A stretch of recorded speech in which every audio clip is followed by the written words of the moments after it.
ಆಯ್ತು, ಸೈಟು ಮತ್ತೆ ಮನೆ ಬಿಟ್ಟು ಉಳಿದಿದ್ದ ವಿಷಯಗಳು ನೀವು ಕ್ಲಿಯರ್ ಮಾಡ್ಬೋದಲ್ಲ. ಆ ಗ್ರಾಮ ಪಂಚಾಯತಿವರೆಗೆ ಕೊಟ್ರೆ ಅವ್ರೇನೋ ಅವ್ರ ಸ್ವಂತ ಆಸ್ತಿ ಮಾಡ್ಕೊಂಡಂಗ್ ಮಾಡ್ಕೋತಾರೆ. ತಾಲೂಕಾ ಎಸ್ ಎ ಯೂನಿಟ್ ತಗೊಂಡ್ ಮಾಡಿದ್ರೆ ಬಡವರು ಬಗ್ಗರಿಗೆ ಕೊಡ್ಬೋದು. ಯಾರೋ ನಮ್ಮಂತ ಅವರ ಅನುಕೂಲಸ್ಕರೇ ಹಾಕೊಳ್ತಾರೆ. ಅಲ್ಲಿ ಕೂಡ ಸೈಟ್ ಒಬ್ಬೊಬ್ರು 5-5 ಸೈಟ್ಗಳು ಹಾಕೋತಾರೆ. ಹೊಸದಾಗಿ ಈಗ ಬಿ ಖಾತಾ ಕೊಡೋದನ್ನು ಆರಂಭ ಆಗ್ತಾ ಇದೆ. ಗೌರ್ಮೆಂಟ್ ಜಮೀನು ಬಿಟ್ಟು ಖಾಸಗಿ ಜಮೀನಲ್ಲಿ ಮನೆಗಳಿದ್ರೆ ಅವ್ರಿಗೆ ಬಿ ಖಾತಾ ಕೊಡ್ಬೋದು. ಇವ್ರೆ ಈಗ ಜಿಲ್ಲೆಯಲ್ಲಿ ಪಂಚತಂತ್ರದಲ್ಲಿ ಎಷ್ಟಿದೆ, ಈ ಸ್ವತ್ತು ಎಷ್ಟು? 10% ವರ್ಗು 10,000ದಲ್ಲಿ 1,000 ವಾಪಸ್ ಹೋಗ್ಬೋದು.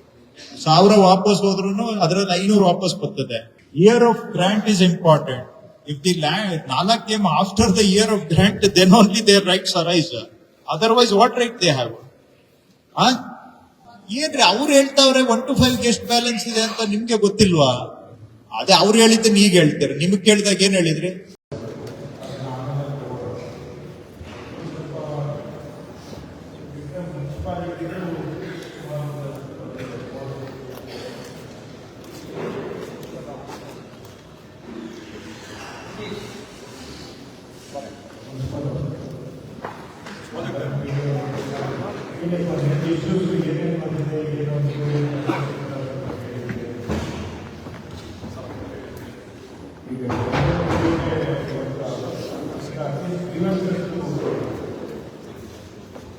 ಖಾತೆ ವಿಚಾರದ ಸರ್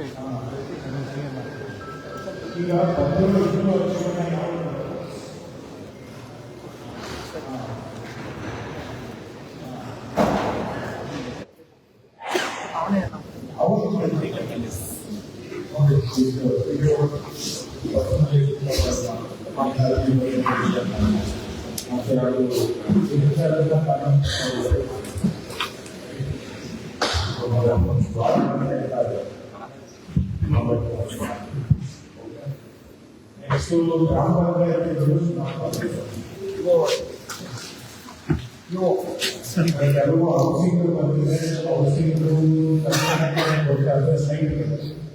ಸೈಟ್ಗಳದ್ದು ಬಂದಿದೆ, ಮನೆ ಮಂಜೂರಾತಿಗೂ ಬಂದಿದ್ದಾವೆ. ಅದನ್ನ ನೀವು ಮನೆ ಮಂಜೂರಾತಿ ಏನಿದೆ ಆಯಾ ಪಂಚಾಯಿತಿ ಪಟ್ಟಿಯಲ್ಲಿ ಸೇರಿಸಿ. ಸೈಟ್ಗಳದ್ದು ಏನ್ ಮಾಡೋದು? ಈಗ ನಾವು ಜಾಗ ಕೊಡ್ಬೋದು, ಕೊಟ್ರು ಏನಾಗುತ್ತೆ, ಎಲ್ಲ ಪಂಚಾಯಿತಿಗಳವರು ಕಷ್ಟ ಅಲ್ಲ. ಆಯ್ತು, ಸೈಟು ಮತ್ತೆ ಮನೆ ಬಿಟ್ಟು ಉಳಿದಿದ್ದ ವಿಷಯಗಳು ನೀವು ಕ್ಲಿಯರ್ ಮಾಡ್ಬೋದಲ್ಲ.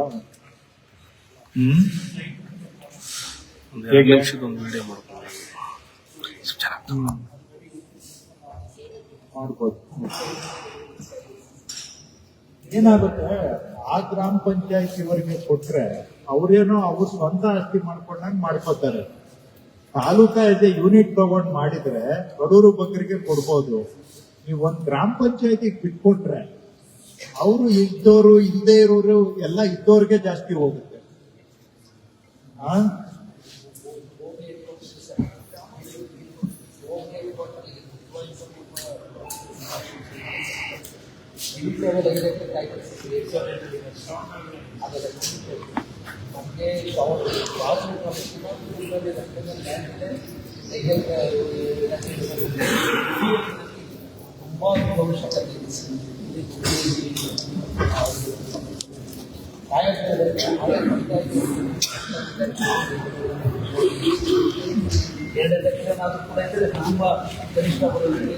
ತಾಲೂಕಾ ಯೂನಿಟ್ ತಗೊಂಡು ಮಾಡ್ತಾರೆ, ಗ್ರಾಮ ಪಂಚಾಯತಿಯವ್ರಿಗೆ ಬಿಟ್ರೆ ಆಗಲ್ಲ.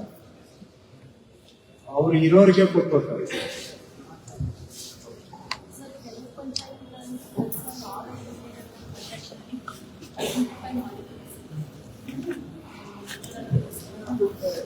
ಮಾಡಿ ಇದು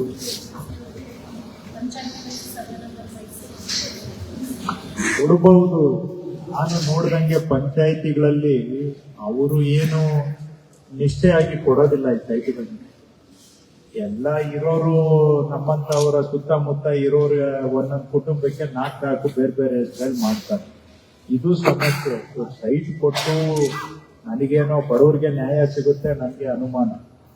ಬಡವ್ರು ಹಂಗೆ ಇರ್ತಾರೆ, ಯಾರೋ ನಮ್ಮಂತ ಅವರ ಅನುಕೂಲಸ್ಕರೇ ಹಾಕೊಳ್ತಾರೆ. ಅಲ್ಲಿ ಕೂಡ ಸೈಟ್ ಒಬ್ಬೊಬ್ರು 5-5 ಸೈಟ್ಗಳು ಹಾಕೋತಾರೆ.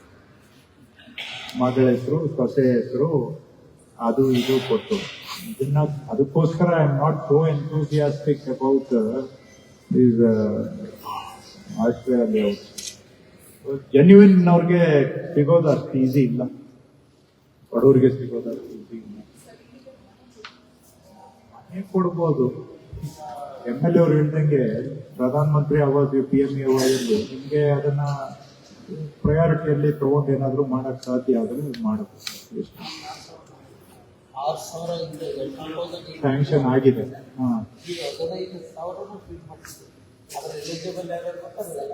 PMA ತಾಲೂಕಲ್ಲಿ ಮನೇನೆ ಕೇಳಂಗಿಲ್ಲ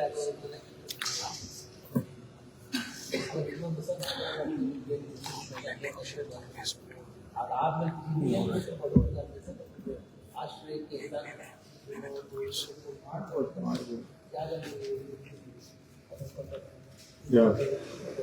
ಖಂಡಿತ ಖಂಡಿತ. ಸೊ ಈಗ ಸೈಟು ಮನೆಯದು ಬಿಟ್ಟು ಬೇರೆ ಇನ್ನೇನೇನು ಬಂದೈತೆ ನಿಮ್ಗೆ? ಅದು ಒಂದು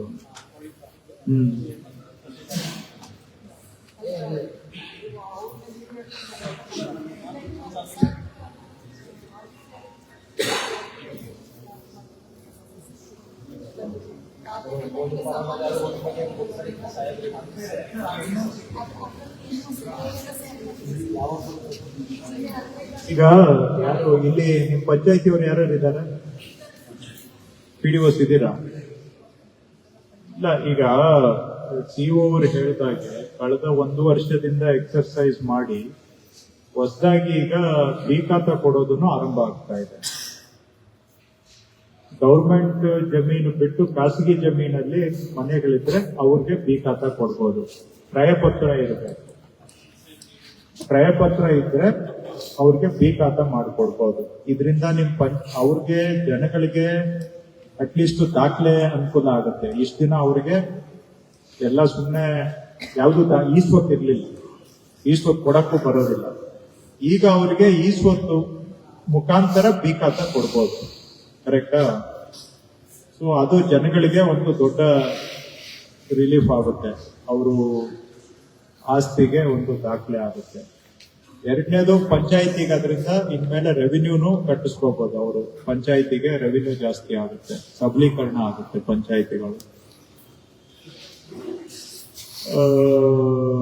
ಒಂದ್ ಕಡೆ ಅದೇ ಇದರಲ್ಲಿ ಈಗ CO ಅವ್ರು ಹೇಳಿದಾಗ ಇನ್ಮೇಲೆ ನೀವು ಇಂಡಿವಿಜುವಲ್ ಖಾತೆಗಳನ್ನ ಬಾಡಿಯಲ್ಲಿ ಇಟ್ಟು ಮಾಡುವುದಕ್ಕೆ ಈಗ ಅದು ಅವಕಾಶ ಇಲ್ಲ. ಈಗ ಬದಲಾವಣೆ ಮಾಡಿದೆ. ಅದು ಏನಿದ್ರು PDO ಮತ್ತೆ ಪ್ರೆಸಿಡೆಂಟ್ ಸೈನ್ ಮಾಡಿದ್ರೆ ಆಗುತ್ತೆ. ಅವ್ರಿಗೂ 3 ದಿನ ಏನೋ ಟೈಮ್ ಲಿಮಿಟ್, 3 days ಬಾಡಿಗೆ ಇಟ್ಟಿಲ್ಲ. ಒಳ್ಳೇದು. ಅದೇ ಈಗ 3 days ಆಟೋ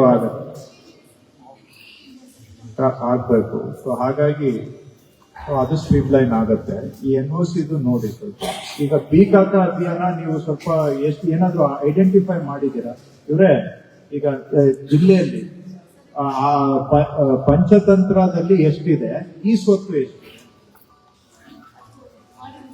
ಎಷ್ಟಿದೆ?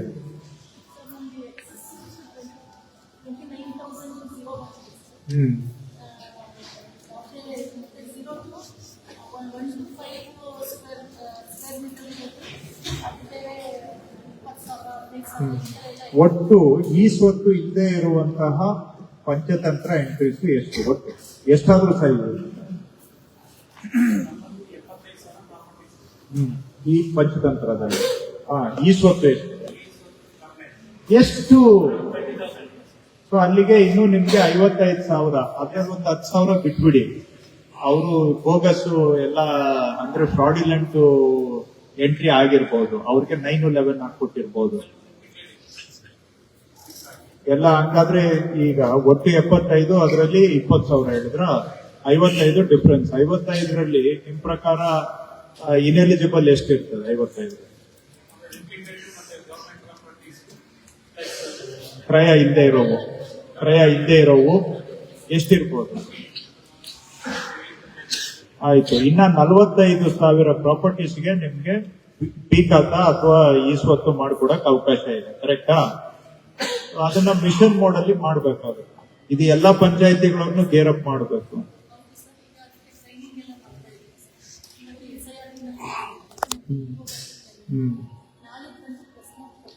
ಹ್ಮ್ 15ನೇ ತಾರೀಕು ಲಾಂಚ್ ಆಗ್ಬೇಕಲ್ವಾ?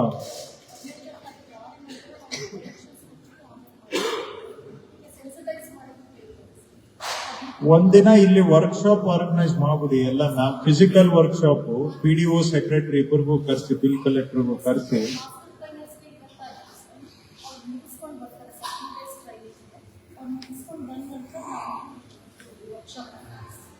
ಫಿಸಿಕಲ್ ವರ್ಕ್ಶಾಪ್ ಆರ್ಗನೈಸ್ ಮಾಡಿ, ಹಾಫ್ ಡೇ ಮಾಡಿ, ಅಷ್ಟೇ ಅದು ಸಬ್ಜೆಕ್ಟ್. ಸೊ ಅದರಿಂದ ಈಗ ಈ ತಾಲೂಕು ಒಂದರಲ್ಲೇ 40,000, 40 ಬೇಡ, 55 ಬೇಡ, 40 ಅಂತಾನೆ ಇಟ್ಕೊಳ್ಳಿ. 40,000 ಆಸ್ತಿಗೆ ನೀವು ಒಂದು ಅಟ್ಲೀಸ್ಟ್ ಡಿ ಖಾತಾ ಕೊಟ್ರೆ ಅವ್ರಿಗೆ ಏನೋ ಒಂದು ದಾಖಲೆ ಆಗುತ್ತೆ ಜಿಲ್ಲೆಯಲ್ಲಿ. ಇಟ್ಸ್ ಎ ಮೇಜರ್ ರಿಲೀಫ್ ಆಗ್ತಿದೆ. ಇಷ್ಟ ದಿನ ಅವ್ರಿಗೆ ನೀವು ಪಂಚಾಯತಿಯಲ್ಲಿ ಬೋಗಸ್ 911 ಹಾಕೊಟ್ಟಿದ್ದೀರಾ, ಅವು ಅವು ಎಲ್ಲ ವೇಸ್ಟ್ ಅದು. ಸರ್ವೆ ನಂಬರ್ಗಳಿಗೆ ಹಾಕೊಟ್ಟಿರೋದು ನಿಲ್ಲೋದಿಲ್ಲ. ಹೌದಾ ಇಲ್ವಾ?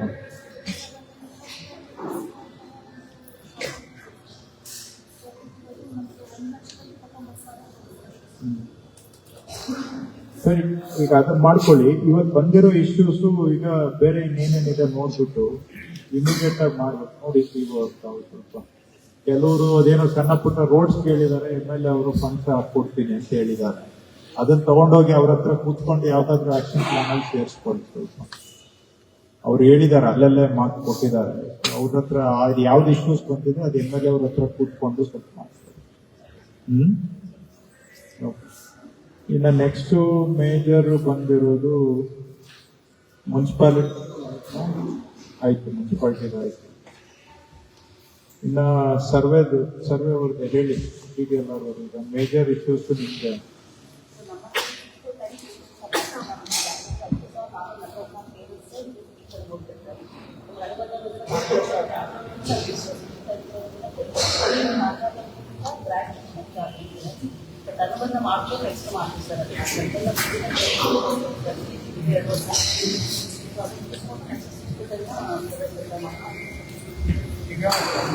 ದುರಸ್ತು ಮಾಡೋದು ಮಾಡಿ.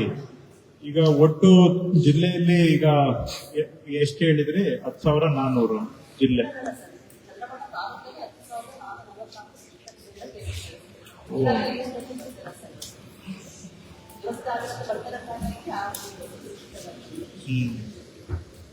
ಈಗ 1 to 5 ಪಾಸ್ ಆಗಿರೋದೇ 10,400 ಇದೆಯಾ ಇಲ್ಲಿ? ಹಾ ಅದೇ, ಹಾ ಹೌದು. ಇದರಲ್ಲಿ ಈಗ ವಾಪಸ್ ಹೋಗುವಂತದ್ದು ಯಾವ್ದು? ಏರಿಯಾ ಕರೆಕ್ಷನ್ ವಾಪಸ್ ಹೋಗುತ್ತೆ, ಆಯ್ತಾ? ಆಮೇಲೆ ನಾಟ್ ಕಲ್ಟಿವೇಟಿಂಗ್ ಅಂತ ವಾಪಸ್, ಲ್ಯಾಕ್ ಆಫ್ ಪೊಸೆಷನ್ ಎಲ್ಲ ಸೇರಿಸಿದ್ರೆ 5% ಹೋಗುತ್ತಾ?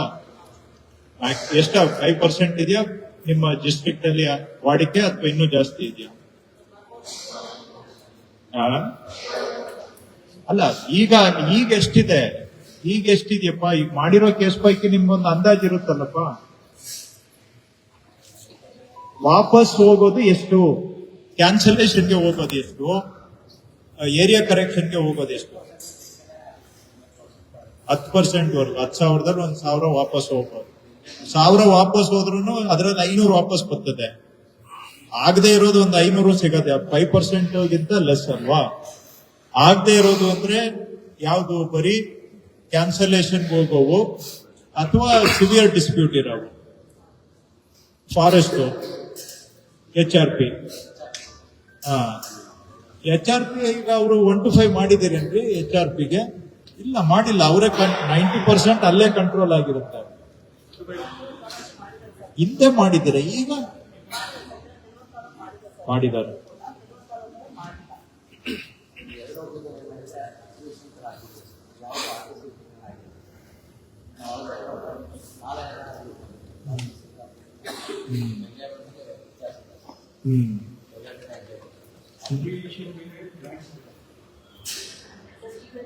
ಅಲ್ಲ, ಗ್ರಾಂಟೆಡ್ ಲ್ಯಾಂಡ್ ಅಕ್ವೈರ್ ಆಗಿದೆ, ಅಂದ್ರೆ ನಾಲ ಬಂದ್ಬಿಟ್ಟಿದೆ ಗ್ರಾಂಟೆಡ್ ಲ್ಯಾಂಡ್ ಅಲ್ಲಿ, ಪಾಣಿ ಇಂಡಿಕೇಟರ್ ಆಗಿ. ಬಟ್ ಈಗ ಅವ್ರು ಹೇಳೋದು valid. Which came first? Nala came first or grant came first? Then what right do they have? Year of grant is important. If the land, Nala came after the year of grant, then only their rights arise. Otherwise, what right they have? Huh?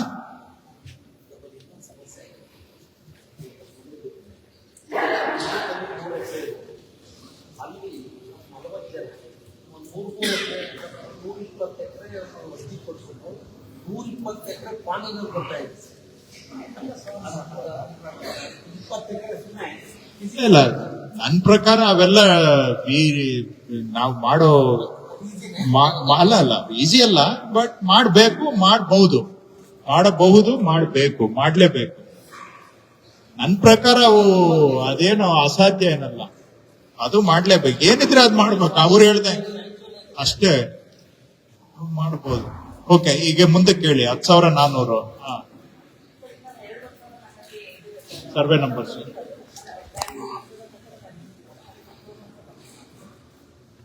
Within 10,400, beyond 10,000. 1 to 5 ಎಷ್ಟು complete ಮಾಡಿದ್ದೀವಿ? Grant survey numbers ಅಲ್ಲ, ಗ್ರಾಂಟೀಸ್. In balance ಎಷ್ಟಿದೆ complete ಆಗಕ್ಕೆ? ಅಷ್ಟೇ. ಹೌದು,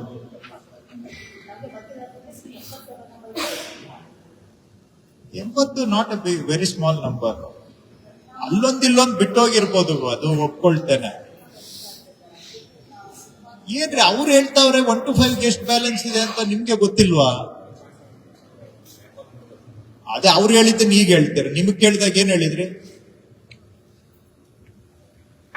ನಿಮಗ್ ಗೊತ್ತಿರ್ಬೇಕು. ಅದು 1 to ರೆವಿನ್ಯೂ ಸೈಡ್ ಅವ್ರು ಯಾಕೆ ಹೇಳ್ಬೇಕು? ಈಗ ಆಯ್ತು, ಯಾರು ಬೇರೆಯವ್ರು ಯಾರು ಗೊತ್ತಿದೆಪ್ಪ ಎಷ್ಟು ಕರೆಕ್ಟ್ ಆಗಿ ಬ್ಯಾಲೆನ್ಸ್ ಇದೆ, ಬ್ಯಾಲೆನ್ಸ್ ಎಷ್ಟಿದೆ ಅಂತ.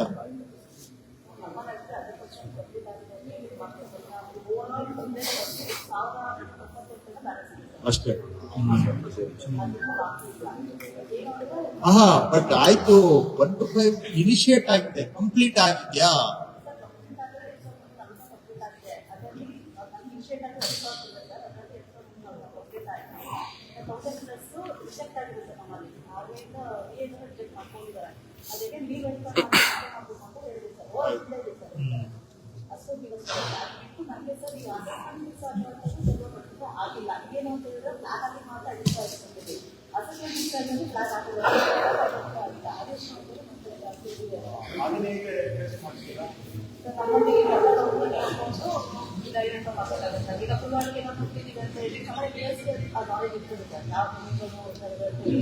ಈಗ ಅದನ್ನ ಪಬ್ಲಿಕ್ ನೋಟಿಸ್ ಕೊಟ್ಟು ಅರ್ಜಿ ತಗೊಳಕ್ ಆಗಲ್ವಾ?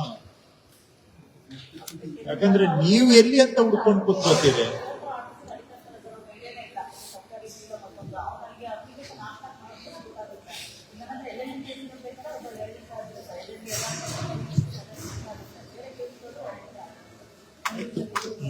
ಆಯ್ತು, ನೀವು ನೋಡ್ಕೊಂಡು ಮಾಡಿ ಎಷ್ಟಾಗುತ್ತೆ ಅಷ್ಟು. ಹೇಳ್ರಿ, ಈಗ 1 to 5 ಇನ್ ಪ್ರೋಸೆಸ್ ಎಷ್ಟಿದೆ? ಫೈಲ್ ಓಪನ್ ಆಗಿದೆ, ಆದ್ರೆ ಇನ್ನೂ ಕಂಪ್ಲೀಟ್ ಆಗಿದ್ದೆ.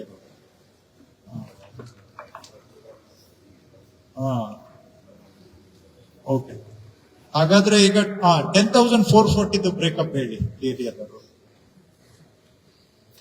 ಅದರಲ್ಲಿ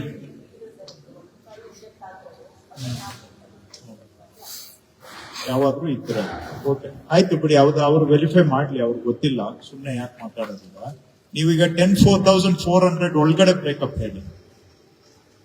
ಅದರಲ್ಲಿ ಮೆಜರ್ಮೆಂಟ್ ಆಗಿರೋದು ಅಥವಾ ಮೆಜರ್ಮೆಂಟ್ಗೆ ಫಿಟ್ ಇರೋದು ಎಷ್ಟು?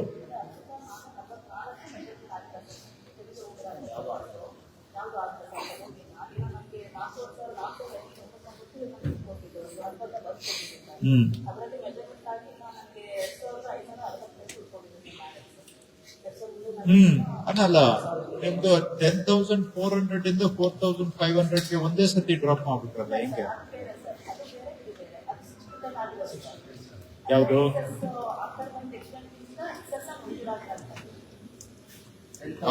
ಅಂಡರ್ ಆಕಾರ ಲೆಸ್ ದೆನ್ ಆಕಾರ ಬಂದ ಯಾವ ಯಾವ ಓ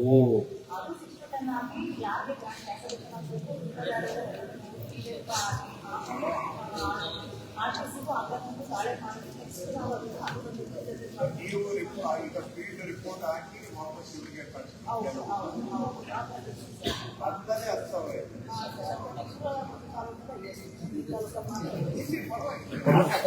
ಪರವಾಗಿಲ್ಲ ಸ್ವಲ್ಪ ಕೆಲಸ ಜಾಸ್ತಿ ಆಗುತ್ತೆ ಡಬಲ್ ಕೆಲಸ ಆಗುತ್ತೆ ಆಯ್ತು 10,400 ಹೊರತುಪಡಿಸಿ ಈಗ ಲೆಸ್ ದೆನ್ ಆಕಾರ ಬಂದಿದ್ದು ಸರ್ವೆಗೆ ಹೋಗಿರೋದು ಎಷ್ಟು 4,000 ಅದ್ರಲ್ಲಿ ಅರ್ಧ ಸರ್ವೆ ಕಂಪ್ಲೀಟ್ ಆಗಿದೆ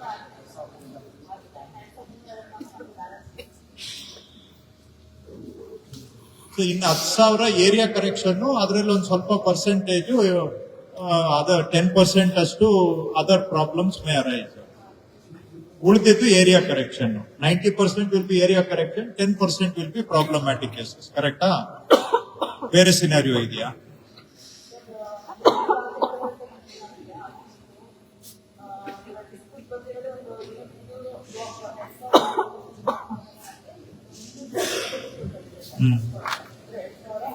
ಏರಿಯಾ ಡಿಸ್ಪ್ಯೂಟಾ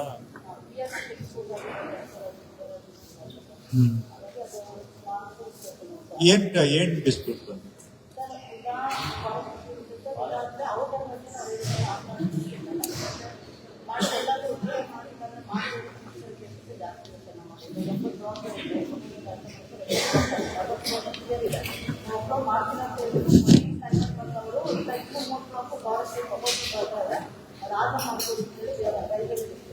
ವೆಯ್ಟ್ ಮಾಡಕ್ ಹೋಗ್ಬೇಡಿ ನೀವು ಲೀಗಲ್ ಇರೋದ್ ಮಾಡಿ ಮುಗಿಸಿ ಅಷ್ಟೇ ಅವ್ರು ಹೇಳ್ತಾರೆ ಅಂತ ನಾವು ಕೇಳಕ್ ಆಗೋದಾಗ್ಲಿ ನಾನು ಅವನ್ಗೆ ನನ್ಗಾಗ್ಲಿಲ್ಲ ಅಂದ್ರೆ ಅವನ್ಗೂ ಆಗೋದ್ ಬೇಡ ಅನ್ನೋದು ಈ ನೀತಿ ಬೇಡ ನೀವು ಯಾರ್ದು ಬಿಟ್ಟಿದೆ ಅದ್ ಮಾಡ್ಕೊಡಿ ರೈಟ್ ಓಕೆ ಅಲ್ಲ ಆಗದೆ ಇರೋದಕ್ಕೋಸ್ಕರ ಆಗೋದನ್ನು ನಾವು ಮಾಡ್ದಂಗ್ ಮಾಡಿ ಯಾಕೆ ಮಾಡ್ಬೇಕು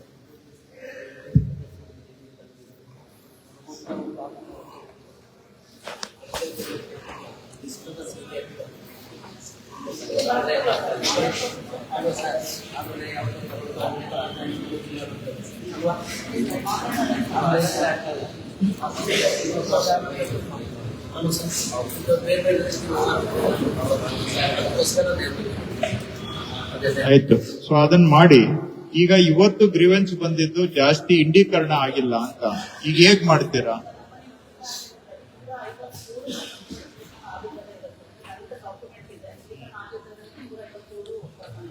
ಇವು ನಿಮ್ಮ ಹತ್ರ ನಿಮ್ಗೆ ಕಣ್ಣಿಗೆ ಕಾಣುವಂತಹದ್ದು ಎಷ್ಟು ವರ್ಷ ಆಯ್ತು ನೀವ್ ಹೇಳ್ತಾ ಇದ್ದೀರಾ ಹಳೇದು ಸೇರ್ಸಿನ ಸೇರಿ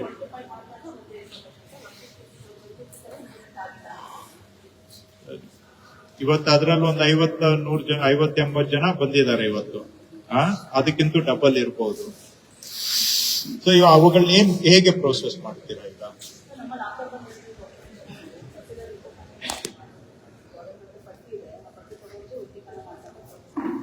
ಎಷ್ಟು ದಿನ ಆಗುತ್ತೆ ನಾವೀಗ ಒಂದಿನ ಅವ್ರ ಎಮ್ಮೆಲ್ಲೆ ಅವ್ರು ಹೇಳ್ದಂಗೆ ಇಲ್ಲೇ ಕುತ್ಕೊಂಡ್ಬಿಟ್ಟು ಇಲ್ಲೇನೆ ಮಾಡ್ಬಿಟ್ಟು ಅವ್ರನ್ನೆಲ್ಲ ಕರೀರಿ ಇವತ್ತು ಅರ್ಜಿ ಕೊಟ್ಟಿರೋರು ಒಂದಷ್ಟು ಜನ ಇದ್ದಾರೆ ಕೊಡದೇ ಇರೋರು ಇದ್ದಾರೆ ಅವ್ರದ್ದು ಯಾರು ಈಗ ನಿಮ್ ಗಮನದಲ್ಲಿ ಇಲ್ಲದೆ ಇರೋದು ಇರ್ಬೋದು may be they are wrong but ತಗೊಂಡು ಅಟ್ಲೀಸ್ಟ್ ಅವ್ರಿಗೆ ನೀವು ಒಂದು ಆರ್ಡರ್ ಪಾಸ್ ಮಾಡಿ ಎಸ್ ಅವ್ರ ನೋ ಅಂತ ಹೇಳ್ಬಿಡಿ ಮಾಡ್ಬೇಕಲ್ಲ ಈಗ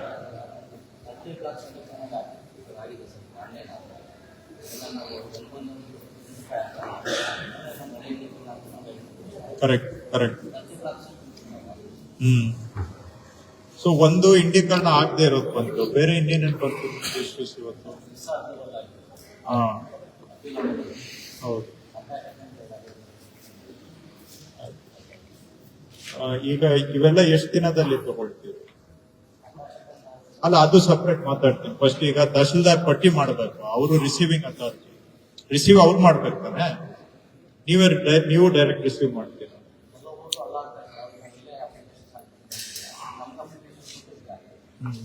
ಆಯ್ತು ಈಗ ಉಳಿದಿದ್ದು ಹೇಳಿ ಪ್ರೈವೇಟ್ ಹೇಳಿ